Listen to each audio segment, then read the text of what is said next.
Hugging the coastline of Central Florida, I'm riding along the remnants of the old Dixie Highway into Aripeka, a sleepy fishing village named after Chief Aripeka, a Seminole chieftain and warrior who is thought to have lived in this area.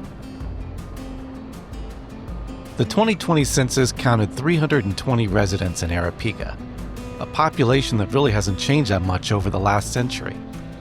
It would be easy to ride right through this little village without even realizing it. There's a small church, a few houses along the main road, an old post office, and a general store. But there is also a story or two.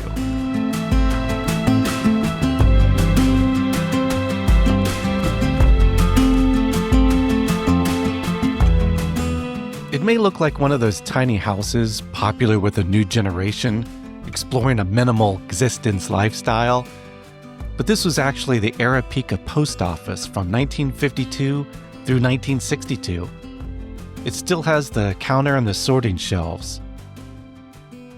A new post office was built next door, but is closed for renovation following last year's Hurricane Debby. Aripeka is known to be a frequent vacation spot for the baseball legend Babe Ruth. He came here to fish, drink, and escape the pressures of his celebrity status. This Aripeka trivia is part of its story that is kept alive at the local historical museum and library, a community-maintained point of pride. Over the years, Aripeka became home for many artists, inspired by the landscape and its somewhat isolated location. Renowned artists James Rosenquist and Leslie Newman called Aripeka home. I cross over the Hammock Creek Bridge that connects to the tiny Palm Island, home to crab fishermen and the iconic Norfleet Fish Camp General Store, simply known as Carl's Store to the locals. 80 years old and still family-owned, this general store provides convenience for the local population.